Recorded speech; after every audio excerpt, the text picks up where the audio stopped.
Sobat Ngopi, pernah nggak kalian itu punya pikiran, daripada bayar orang, mending aku kerjain sendiri, lebih hemat. Kelihatannya logis kan? Seolah-olah kita itu jadi orang yang paling cerdas dalam hal mengatur keuangan. Tapi kenyataannya seringkali itu membuat boncos. Kayak beli alat buat masang sendiri. Ternyata alatnya lebih mahal daripada bayar tukang. Atau sudah capek-capek belajar dari YouTube, ngabisin waktu 1 hari penuh, tapi hasilnya zong. Akhirnya tetap bayar orang juga. Jadi rugi 2 kali, rugi waktu, rugi tenaga, dan rugi duit. Dan lucunya kita itu sering tidak sadar kalau pola seperti ini sering terjadi dalam hidup kita. Dari hal sepele seperti ganti keran bocor, pasang kabel, sampai hal besar seperti urusan bisnis atau kerjaan. Kita mikir, hemat, jangan keluar duit nih. Padahal yang kita keluarkan lebih mahal, energi, waktu yang tidak bisa diulang. Nah, pertanyaan besarnya, kenapa sih kita itu sering terjebak dalam pola ini? Kenapa kita itu suka mikir bisa hemat, padahal sebenarnya malah rugi?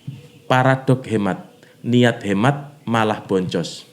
Banyak dari kita itu meyakini bahwa melakukan segalanya sendiri adalah cara terbaik untuk berhemat. Kita menolak membayar jasa orang lain, memilih mengerjakannya sendiri. Di kepala kita ini adalah langkah cerdas untuk penghematan pengeluaran. Namun tanpa sadar kita itu sering terjebak dalam sebuah ironi besar. Kita berhasil menghemat uang, tetapi sebenarnya kita membayar dengan hal yang jadi lebih berharga. Waktu, energi, bahkan kualitas. Inilah yang disebut dengan paradok hemat.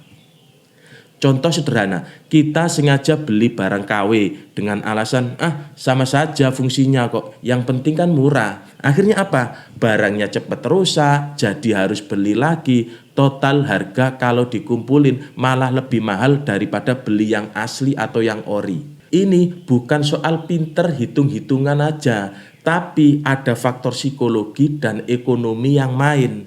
Dalam psikologi ada istilah loss aversion. Kita lebih takut kehilangan uang daripada berpotensi mendapatkan keuntungan.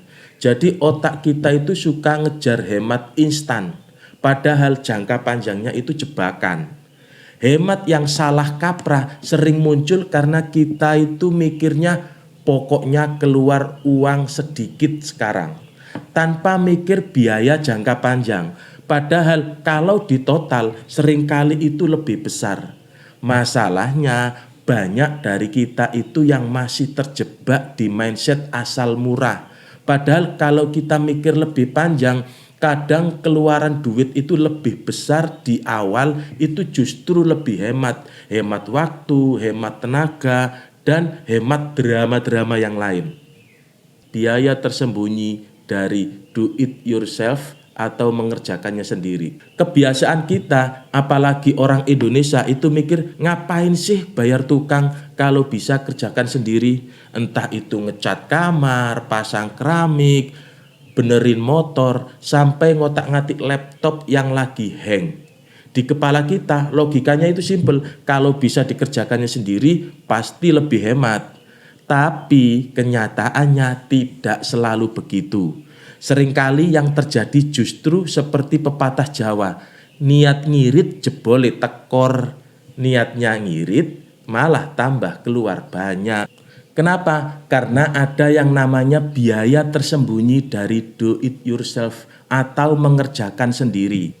Coba bayangkan begini, kamu itu mau ngecat kamar sendiri, cat sudah beli, kuas juga sudah ada, tapi pas mau mulai ternyata catnya tidak nempel rata, harus diulang 2 kali, 3 kali. Capek kan? Waktu kebuang iya, ujung-ujungnya manggil tukang juga. Hasilnya modal keluar double. Di sini kelihatan jelas paradok hematnya. Mengerjakan sendiri itu kelihatan hemat di awal, tapi boros di akhirnya. Ada istilah dalam ekonomi yang namanya opportunity cost. Bahasa sederhananya, biaya yang kita keluarkan karena memilih satu hal berarti kita kehilangan peluang dari hal lain.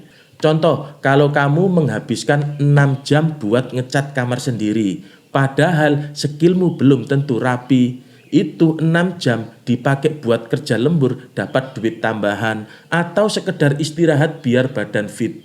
Tapi karena ngejar hemat, kamu itu bayar dengan harga lain, waktu, tenaga, bahkan kadang kesehatan mental. Makanya tidak heran kalau banyak orang yang akhirnya sadar kadang lebih murah bayar ahlinya daripada memaksa mengerjakannya sendiri. Karena murah itu bukan cuma soal nominal uang, tapi juga soal biaya tersembunyi yang sering kita abaikan. Dan jujur saja, ada kalanya mengerjakannya sendiri itu lebih ke ego kita. Ah, masa sih aku nggak bisa, cuma gini aja. Padahal bukannya tidak bisa, tapi ada hal yang memang lebih efisien kalau dikerjakan orang yang lebih ahli. Psikologi dibalik pingin hemat sendiri. Nah, kalau kita gali lebih dalam, ternyata keinginan buat ngirit sendiri itu bukan soal angka di dompet, tapi juga nyambung ke psikologi manusia. Banyak orang yang merasa kalau aku kerjakan sendiri berarti aku itu orang yang mandiri, tidak buang-buang duit dan aku lebih bijak. Tapi kalau kita bedah, ternyata ada beberapa lapisan psikologi yang nyelip di baliknya. Pertama, ada yang namanya illusion of control. Manusia itu pada dasarnya seneng banget merasa punya kendali. Ketika kita ngerjakan sesuatu sendiri, itu ada perasaan aku pengen mengendalikan penuh. Tidak ada orang lain yang bisa bikin salah. Aku yang menentukan hasilnya. Padahal seringkali kendali itu cuma ilusi. Kita tidak punya skill tukang ledeng, tapi tetap maksa benerin pipa bocor sendiri. Akhirnya air malah muncrat, rumah becek, ujung-ujungnya tetap panggil tukang. Itu yang namanya ilusi kendali, merasa bisa padahal tidak punya kompetensi. Kedua, ada efek psikologi lain yang disebut scarcity mindset. Ketika orang selalu merasa kekurangan, pikirannya itu otomatis ngirit. Segala sesuatu dinilai dari seberapa murah, bukan seberapa efektif. Misalnya beli printer murah karena mikir hemat, tapi tidak sadar isi tintanya justru lebih mahal dari printer itu sendiri. Disitulah kelihatan mindset kekurangan itu bikin kita salah hitung, karena fokusnya cuma di harga depan, bukan di biaya jangka panjang. Ketiga, ada dorongan sosial yang disebut need for validation. Banyak orang yang suka pamer bahwa dirinya itu jago ngirit. Kadang kita itu tidak sadar, kita mengerjakan sesuatu sendiri biar bisa cerita ke orang lain. Aku bisa benerin motor sendiri, aku bisa masak sendiri, lebih murah daripada beli. Padahal kalau dihitung hasilnya itu belum tentu hemat. Tapi secara psikologis ada rasa puas ketika orang lain melihat kita itu rajin atau pinter ngatur duit. Validasi sosial itu kadang lebih penting dari angka yang sebenarnya. Jadi di balik keinginan ngirit sendiri itu sebenarnya ada banyak faktor psikologis. Di antaranya ilusi kontrol, scarcity mindset, dan butuh validasi. Kapan hemat itu bijak dan kapan malah merugikan? Hemat itu sebenarnya selalu baik atau justru merugikan? Sering kan ada debat seperti itu. Ada yang bilang, bro, hemat itu prinsip hidup. Kalau bisa gratis, kenapa harus bayar? Tapi ada juga yang menjawab, lah gara-gara kamu terlalu hemat, akhirnya malah keluar duitnya lebih banyak, bro. Hemat itu sebenarnya mirip seperti garam di masakan. Kalau pas takarannya enak, tapi kalau kebanyakan bisa bikin asin dan malah tidak bisa dimakan. Kapan hemat itu bijak? Pertama, kalau dilakukan untuk kebutuhan yang esensial. Misalnya, kamu itu lebih memilih masak di rumah daripada jajan tiap hari. Itu hemat yang sehat. Yang kedua, ada prioritas jelas. Hemat buat sesuatu yang penting, nabung untuk kebutuhan darurat, pendidikan anak, kesehatan. Nah, itu hemat yang visioner. Ketiga, tidak mengorbankan kualitas. Contoh, beli barang yang tahan lama, walau sedikit lebih mahal, tapi ngirit dalam pemakaian jangka panjang. Kapan hemat itu merugikan? Pertama, kalau bikin kamu itu kehilangan waktu dan tenaga berlebihan. Contoh, muter-muter di salah satu kota nyari diskon Rp1.000. Waktu yang kebuang itu jauh lebih mahal dari harga diskonnya. Yang kedua, kalau ujung-ujungnya malah nambah biaya. Misalnya pilih servis motor abal-abal yang murah, tapi akhirnya mesin jebol. Ketiga, kalau bikin hidupmu itu tambah stres. Hemat sampai nggak berani traktir diri sendiri, nggak bisa menikmati hidup, akhirnya mental kena.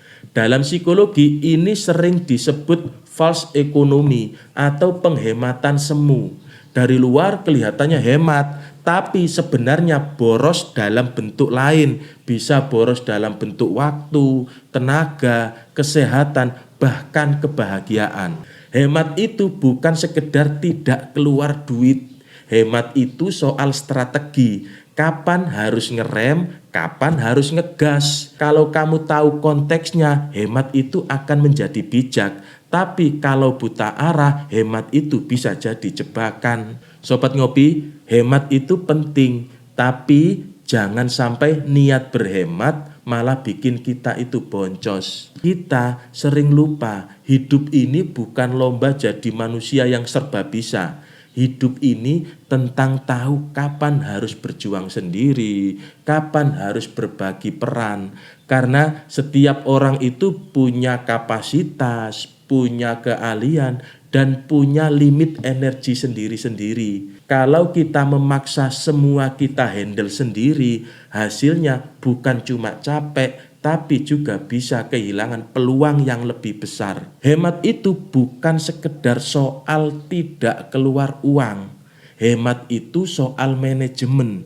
Bagaimana kita memakai uang, waktu, dan tenaga dengan cara yang lebih efektif. Saya Kang Mamuk, tetap waras, tetap ngopi, dan tetap menjadi manusia yang bisa berhemat secara bijak.